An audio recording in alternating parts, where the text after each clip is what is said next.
rights defender. I'm currently residing in Belfast. And today I want to discuss some disparities in which an asylum organization that is located in the Republic of Ireland, specifically in Cork, is advocating for asylum seekers. Let me just kind of move this over some. Okay. Now, I'm going to do my best to balance this video out in a way that it does not offend, because I actually want the message to come across in a fair and balanced way. So I'm issuing a disclaimer that when I talk about the specific subjects and the incidents in this particular video, that please understand that it is not intended, nor is it an incitement to hatred or an incitement to violence, and it is not a call for any violence or hatred against any groups or people that I'm speaking out against or bringing up within this podcast.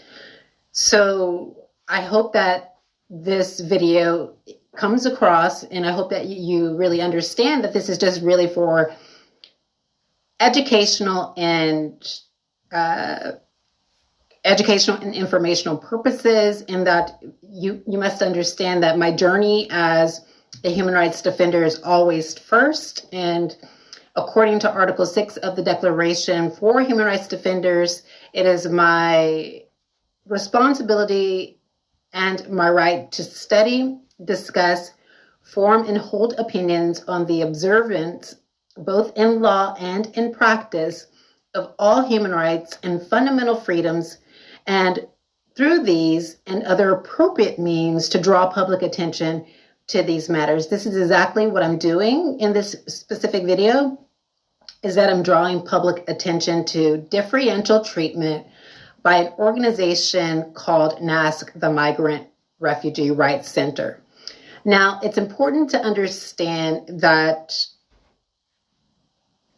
when I was living in the Republic of Ireland, of course, when I fled to Belfast, I have been very vocal against Nasc, the Migrant Refugee Rights Center, but in a very respectful way. My critique of this human rights organization or this NGO has been very respectful. And if you read some of the articles that I've published and even some of the correspondences that I've uploaded, which has not been addressed, and I believe that the reason why these correspondences haven't been addressed is because of transnational repression. But at any rate, it's important to understand that what I'm talking about today just kind of came across my Twitter feed. I wasn't actually looking for it. And when I researched the specific video that was very shocking, I noticed that this particular organization actually responded to the video and gave a public statement on it. Now, it is my understanding, just before we get into this, is that NGOs, especially those that are protecting human rights, they have a different remit than human rights defenders. So a human rights defender remit is narrowly tailored to specific groups. So for example, I'm a human rights defender, and I might advocate for the rights of Black Americans because I'm a Black American, or I might advocate for the rights of protection against gun violence because I advocate against guns. And that scope is different than the scope that an NGO holds, who is supposed to protect human rights. Of course, NGOs have an important role to play in protecting human rights, and that is supposed to be impartial, and unbiased.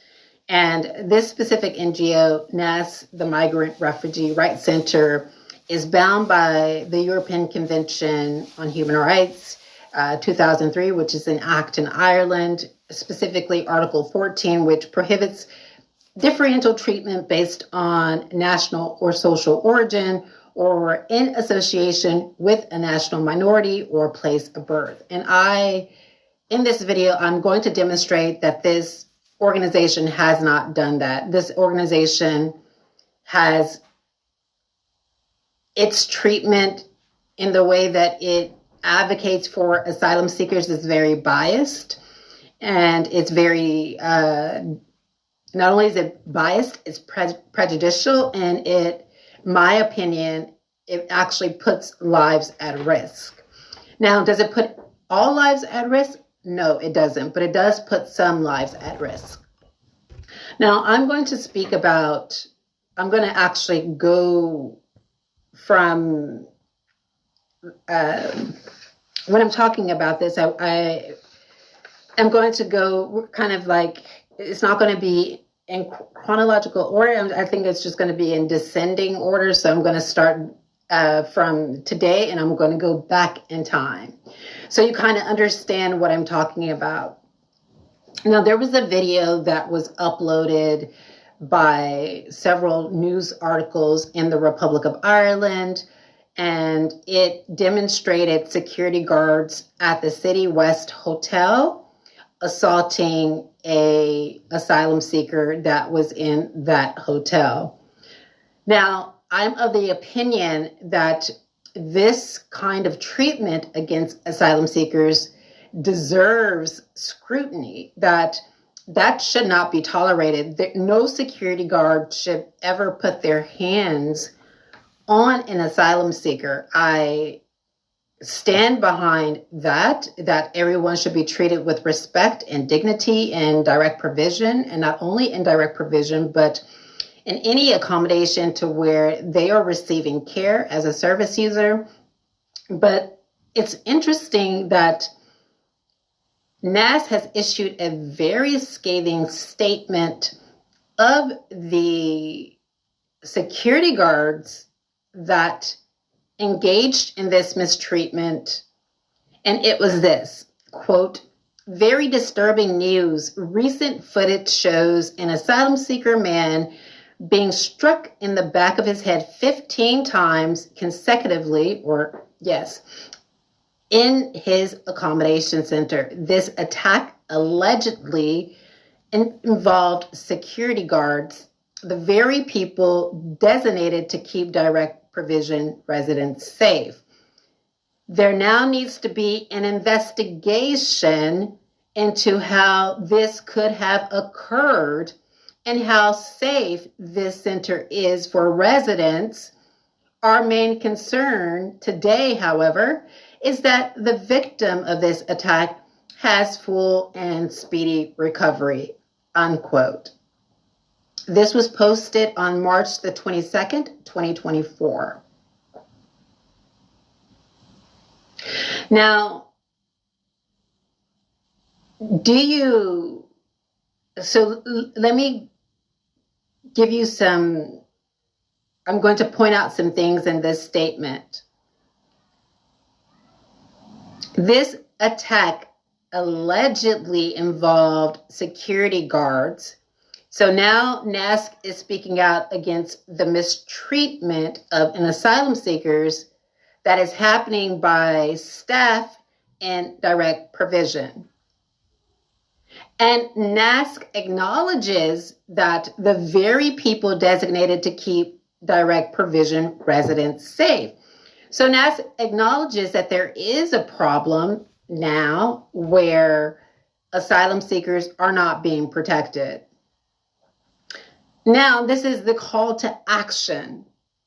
There needs to be, and now, so they use the word now, there now needs to be an investigation into how this could have occurred and how safe the center is for residents. This is a quote that Nasc, the Migrant Refugee Rights Center, has published on its Facebook page. Now, if we go, and I am of the opinion that this organization is prejudicial and its public support is, of course, based on ethnicity and nationality. So ethnicity refers to the person's identity in relation to their social, cultural, or religious group, and nationality connotes membership of a person in the country, describing his or her connection with the state. I am of the opinion that this particular asylum organization has a prejudice against American asylum seekers. Now, you may say, well, Kiana, maybe this lack of advocacy and this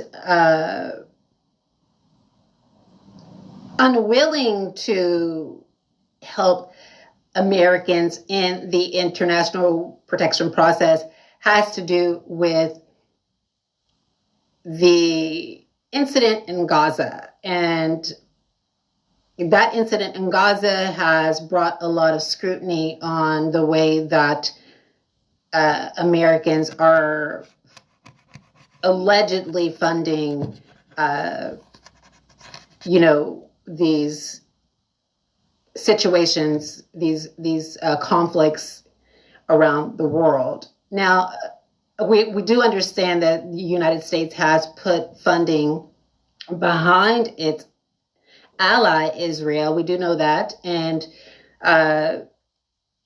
I cannot speak on that because I don't know the relationship between, although I'm an American citizen, I don't know fully the relationship between Israel and the United States, and I don't know what intel they have and why they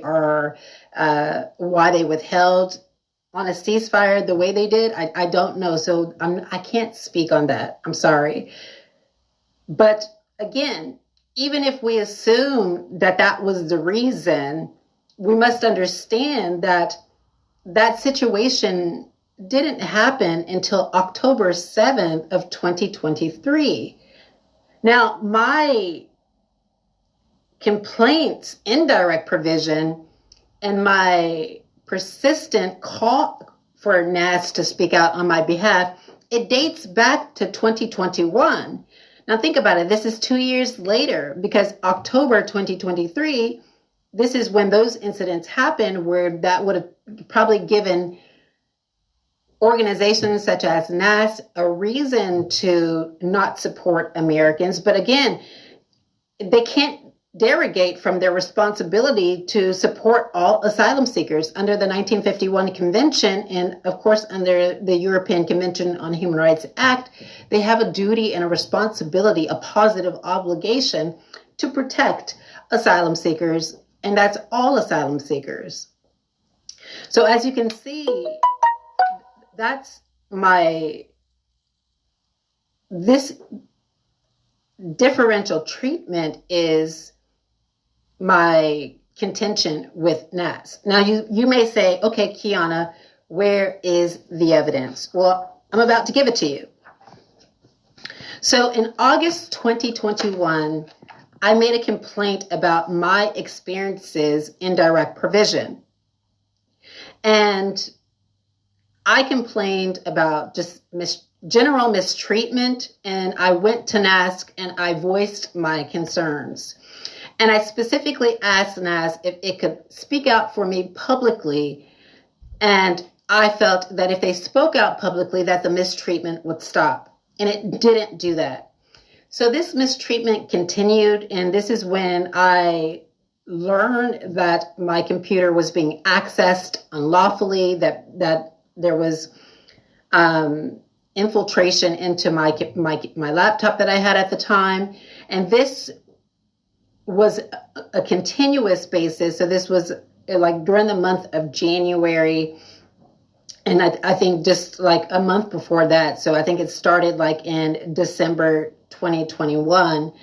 And then went on to, it may have started a little, some months earlier than that, but then it went on to January. And so what I did was I asked the manager at the time, who was at the Kenzel Road Accommodation Center, if she could actually advocate on my behalf, because there is unlawful activity on my computer. Somebody's getting into my laptop. And so what happened was I had brought a couple of complaints to management, and it went unnoticed. And so because it went unnoticed, I audio recorded my interaction with Brita out of fear of being retaliated against, and for the purposes of making an actual claim in a judicial or extrajudicial procedure. And so when I reported that incident on January the 18th, 2022 to Brita King, I, of course, was recording, and I was written up. And the argument that was launched against me was that I was yelling and screaming and being violent. Now, keep in mind that I recorded that entire situation. And my recording of that entire situation, I shared it and disclosed the audio to Nasc, the Migrant and Refugee Rights Center, on February the 3rd, 2022.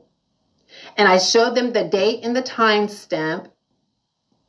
And I went and got it a statutory declaration. And I actually let them hear it and got a date and signed and had that notarized. And Nasc listened to it. I wasn't the only voice on it. Security their voice was on it. Brita's voice was on it too. And they understood that I didn't scream, nor did I yell, nor was I being violent. And so that disciplinary notice that was written against me was rescinded because, one, they didn't follow their own procedure.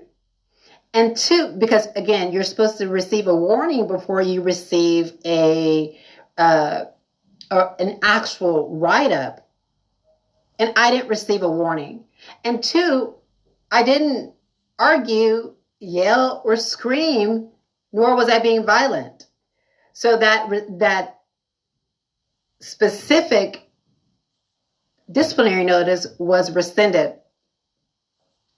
And so during this whole time, this situation, I had asked Nasc if it could please advocate on my behalf. And what I meant by the advocacy is that I meant if it could speak out publicly for me. And it didn't. It didn't speak out publicly for me on my behalf, and that allowed the mistreatment and the abuse to continue. Now, you may say, wait, hold up, Kiana, hold up, wait a minute. We know that you wrote in your paper that Nasc wasn't assisting you, and maybe that is the reason why they didn't help you out.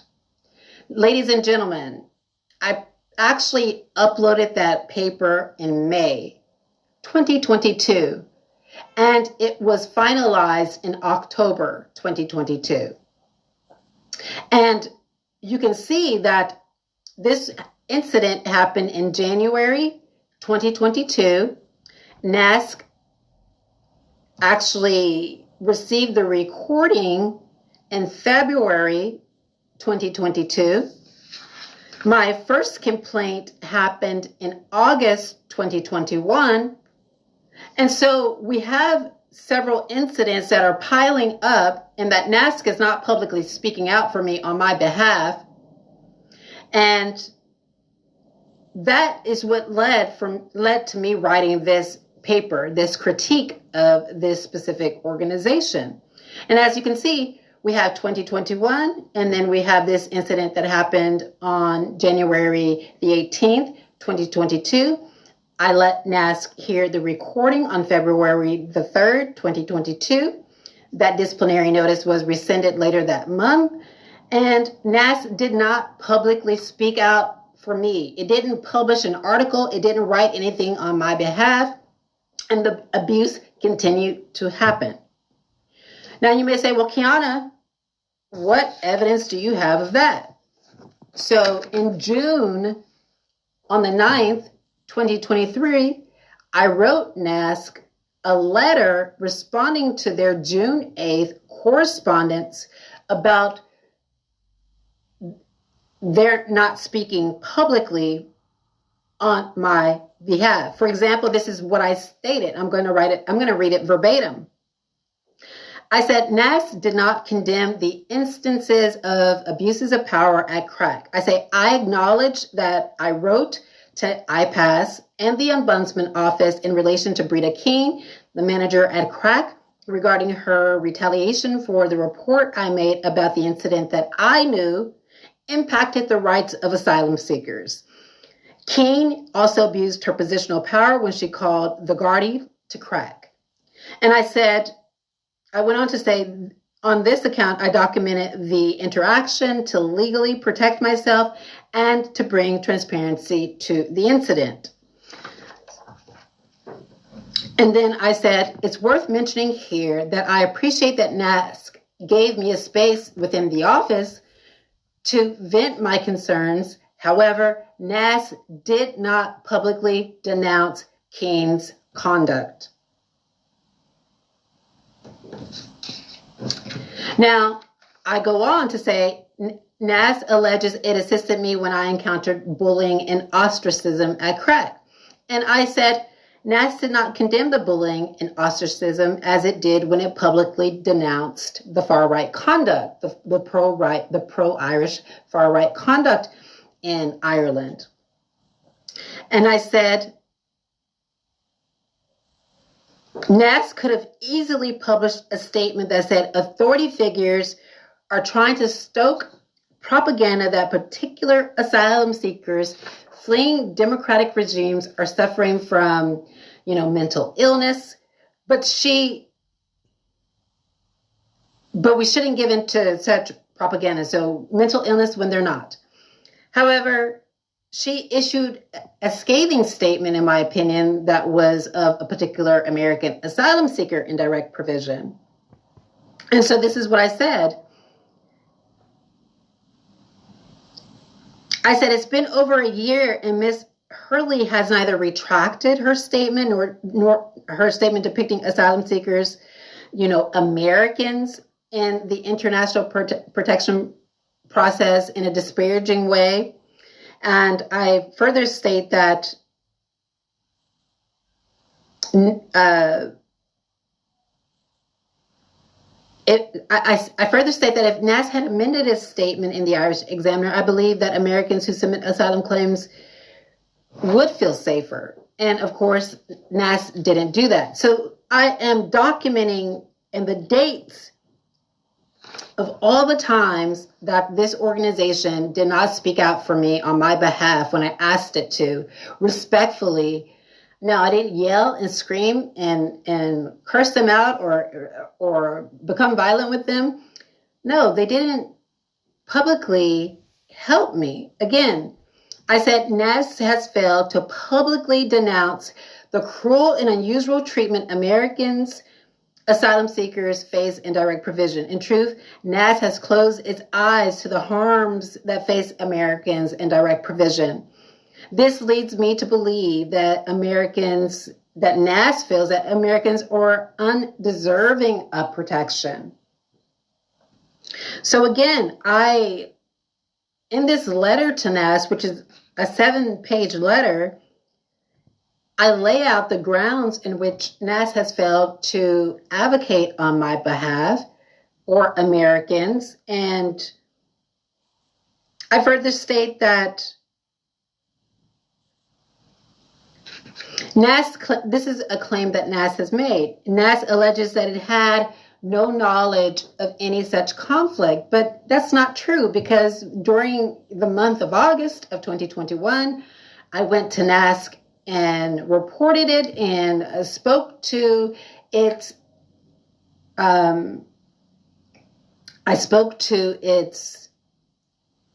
its advocacy officers there.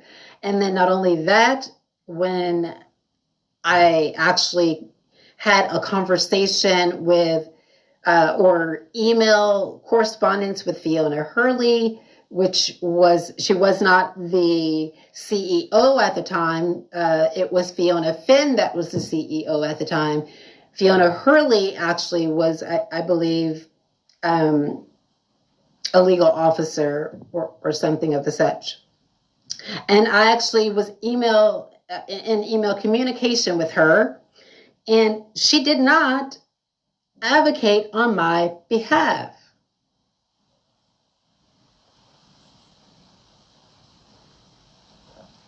And so I said, the fact that Nasc is saying that it has no knowledge of the conduct that I had faced is categorically false. Nasc did not give my testimony epistemic weight. Evidence shows, and then I go into all these situations where evidence is very clear that, people that are harmed are able to perceive events properly. And so this is what Nasc has told me in their letter, is that Nasc says that it is a non-governmental organization, that it does not have investigatory power, it lacks investigatory power, and it doesn't have that, right? But wait a minute. It told me it didn't have it doesn't have the power to investigate. But here it says, in that statement on Facebook, it says there now needs to be an investigation into how this could have occurred and how safe this center is for residents. So now you're prompting an investigation. You're using your bully pulpit to prompt an investigation into the mistreatment of this specific asylum seeker. Now, this is what I said after Nasc told me that it could not do that. I said, while Nasc may not have the power to compel witnesses or to get information, it does have a bully pulpit, which in essence could be used to publicly denounce the marginalization of American asylum seekers.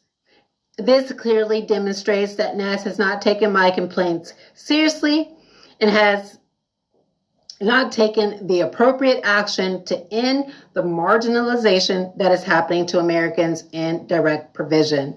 So, as you can see in this letter, I am outlining to Nasc on several different occasions that it should publicly denounce the mistreatment of Americans in direct provision, the way in which it did here. So that's all that I asked for, and that for it to actually call for an investigation into what was happening to me. And yet no article was written on that, no advocacy and support behind me. And again, I want to read this one more time. In the incident that happened on March the 22nd, 2024. Now, you may say, well, Kiana, there was video evidence of this man being attacked. Yes, that is correct. And he should not have been attacked. Howsoever, all we see in this particular video is the security guards hitting this guy several different times, right? Which is wrong and which should be condemned. But we don't see what happens leading up to that situation. We don't know what happened before that. We don't know if something happened and that security guard was triggered. And this is not in support of the security guard, but this is just a balanced view on the way in which advocacy is supposed to work. Now, in my situation was a bit different. We had a disciplinary notice actually outlining that I was engaging in specific conduct on the date in question, And we had an audio video with all the voices, so we had the security guard on the audio who actually buttressed that complaint. We had Brita, who was also on that audio, and we had me on that audio. So, and my audio was from the time that the situation happened, from the time that I went up to talk to her, and to the time that she called security on me saying that I was being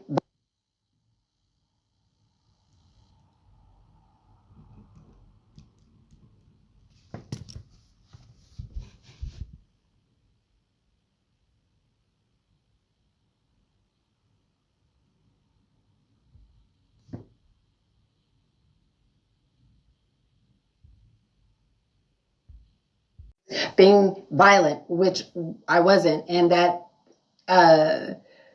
that disciplinary notice was rescinded because of, again, I didn't hit anybody, I didn't yell or scream at anyone, I didn't curse anybody out, I didn't bang on anyone's door, and I didn't do anything. I was as calm as I am now, and as you can see, that is the reason why this disciplinary notice was rescinded, because there was no evidence that I had engaged in that kind of conduct.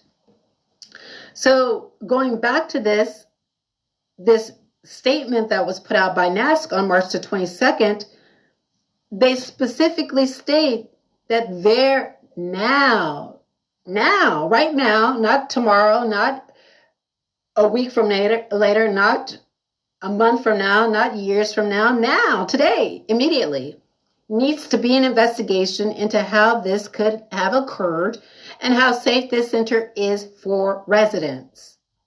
Now, how is that different from a security guard and a manager of a direct provision center writing me up and falsifying a report against me that affected my livelihood, that could have got me evicted from the asylum accommodation, that could have actually, we don't know, of course, at the time, they knew that caused me a lot of distress.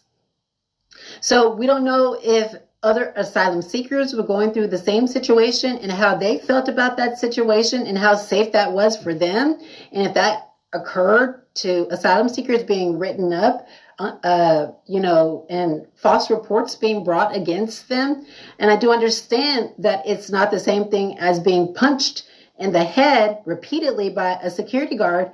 But again, human rights violation is human rights violation. Mistreatment is mistreatment. Ill treatment is ill treatment, whether that is physical, whether that is emotional, whether that's psychological. There's not one that's greater than the other. And again, this was a very serious situation because what she did was she called security guards on me. That was the first time I had ever had security guards called on me in direct provision. And that was based on my reporting what I believe to be a crime. And she called a security guard on me. And of course, again, we know that in my past, I have a history of